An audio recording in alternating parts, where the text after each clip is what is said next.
And to the hotline we go. We bring in the crew chief for the number 22 Shell Pennzoil Dodge, driven by Kurt Busch. Steve Addington is amongst us. Top of the morning, Steve. What's going on, guys? Steve, how are you doing today?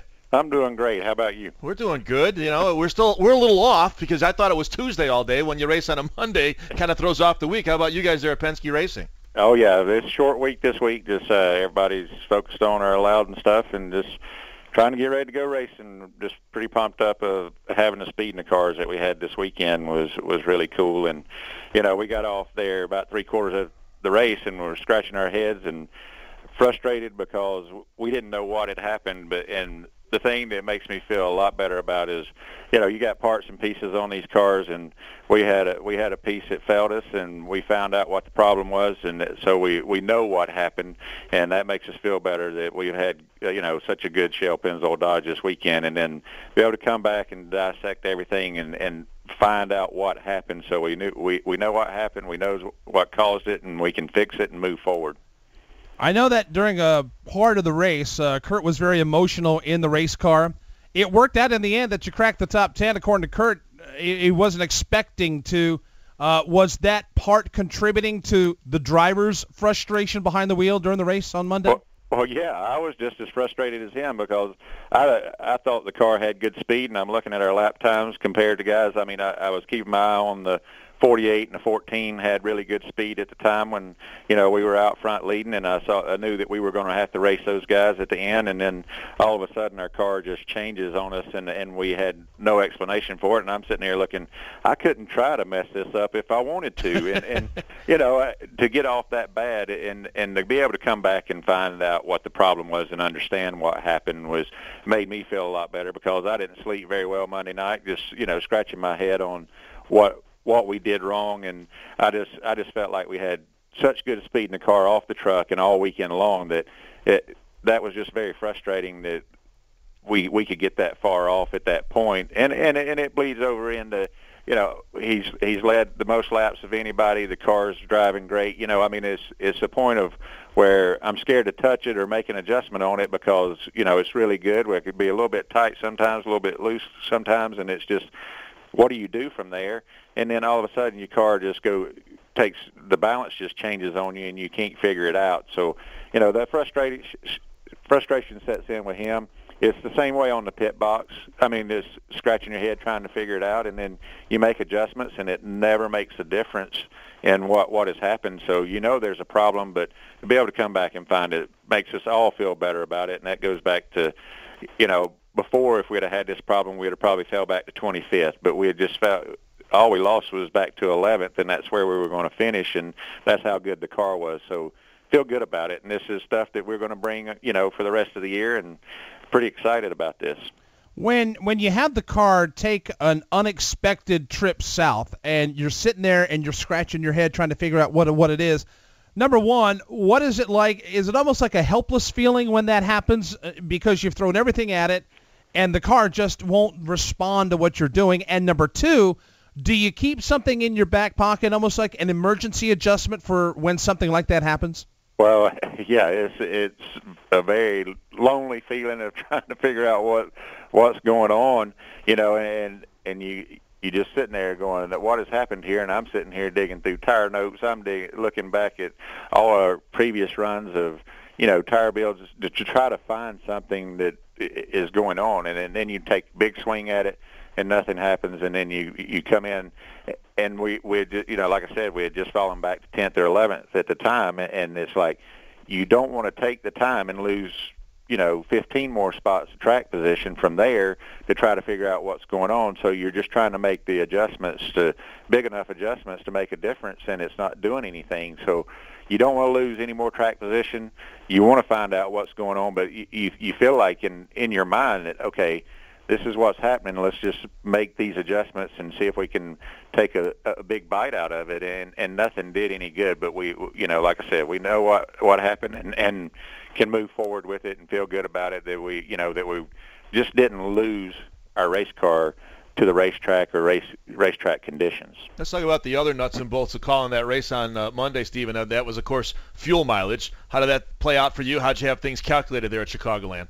Yeah, I kind of thought that we had messed up because I was watching the other guys, and we were going to come down and do rights, and I changed to just fuel only and made a track bar adjustment with it, and I paid more attention to the guy making the adjustment, and I saw my fuel guy plug in, and when I saw the guy get the adjustment done, I sent him, and my fuel guy says, "We're right at full. We're not packed." And I was like, "Man, did I just mess us up?" So we started just telling Kurt to start saving fuel right off the bat, and it worked out for us. So we were about full, but we weren't sure how much we'd got in there, and we had plenty left over. So he did an awesome job of saving us some fuel to get to the end. In your opinion, what creates these fuel mileage races? We have had a debate here on this channel for the last 2 days about fuel mileage races. People are coming up with fixes for them. But where do these fuel mileage races come from? Where do they begin in these races? How do you fix it? I don't think you can. Yeah, good, because that's what Mike and I have been saying. Exactly right. It doesn't matter how, it all depends on when that caution flag falls, of when you can make it to the end, when you want to pit, to whether to short pit and say, okay, if I can get on pit road with 50 to go and make it to the end, should I short pit them and just hit it then and get on, get me right sides and top it off and try to make up that time for when the other guys have to pit? All that plays into it. There's no way to fix it. You can put 25-gallon fuel cells in these things. We're all going to play the same game. And it's just part of our sport. I mean, you can look up at that monitor, guys, and see that we're out leading the race, and there's from position 2 to position 22, they're all running within a half a tenth of each other. So the track position is what we've got to play, because you're talking about a mile and a half, and these guys are running within a half a tenth of each other. That's how competitive the garage area is. So you're not going to put an end to it. It is what it is. Let us play the game, and I think it's still good racing. It's great racing. I think that it's cool to come down to it. We're all on the edge of our seats, whether we're going to make it, who's not going to make it. It's pretty exciting. I don't think that it makes it a bad race. I've got a great endorsement opportunity for all you crew chiefs, especially those of you in the chase. It's called Tums. Yeah, there's no doubt. It's tough, but it's we're all in the same boat, so we just got to play it out. And I think that you got to lean on your driver and stay on him when you get in those situations to save it, and start talking to him about what he needs to do. Whether it's shutting the car off or just getting out of it 200 yards sooner, and just trying to figure out how much you can save and what lap time you need to run to save fuel. So after Brad Keselowski finishes 5th, you guys come home 6th. A good start for Penske Racing to the chase at Chicagoland. How you guys feeling going to New Hampshire this weekend, Steve? Feel pretty good. I mean, we got to figure out how to beat that 14 and 39, and the 48 was strong up there, so he's turning it up. So it's we feel pretty good going there. We had a good race up there before. We ran out of gas off too. Running 4th up there the first race earlier this year, and we were able to cross the line 10th. And so that was a fuel mileage race too, but it was pretty dang exciting to try to get to the end, and we came up a little bit short on that one. So it's looking forward to it. I think we got great race cars going to the racetrack every week from here on out, and I'm telling you, the guys are pumped up. Everybody was relieved the other morning when we came in here and dissected the car and found out what was wrong, that it was not anything that anybody did wrong. It was a part failure, and it's cool to see the guys get pumped back up, because they knew we had such a good race car all weekend. So they feel good about what we did at Loudon before. I think we can go up there and repeat and race for a win. Talking with Steve Addington, Kurt Busch's crew chief in the NASCAR Sprint Cup Series, sitting 4th in points and a gain of 3 positions now. You're up in the upper echelon of the chase. Right now, you sit 11 points out of the lead. Steve, with this new points format and the way we distribute points right now, totally different from years past, totally different from chases past. Do you analyze this point situation and what you need to be successful differently from past chases and past points formats? And if so, how do you do it? No, I think the biggest thing is, I think everybody gets into that the points thing. Is I feel like if everybody that's involved in it, we go to the racetrack and do our best to win the race, and that stuff will take care of itself. Do I feel like you have a bad day and can get back as quick? No, I think that you've got too good of race teams in this deal.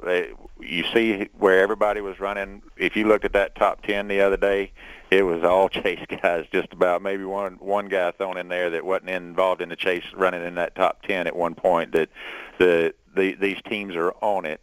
And I think if you have a bad race, I don't think you're going to make that completely up to take and win a championship, because all 11 other guys are not going to have bad races. I think there's going to be 4 or 5 teams, probably 8 teams, that are going to go through this deal and be consistently running up front. That, there may be 4 guys that are going to have a bad day in these last 10 races, and you're not going to beat all the other 8. Well, we wish you the best in doing it this weekend in the Sylvania 300. Off to a good start in the top 5 in points and looking for more this weekend, and we wish you and Kurt and the whole team the best in trying to get that done. Guys, we're going to go out and have fun and put this Shell Pennzoil Dodge in Victory Lane this weekend. And I think that, if we all just stay focused, we can make a run at these guys. And I think our teammate is got as good a chance as any. And maybe we can get Roger his first NASCAR Sprint Cup championship with this Shell Pennzoil Dodge. All the best to you this weekend, Steve. Thank you, Thanks, Steve. guys.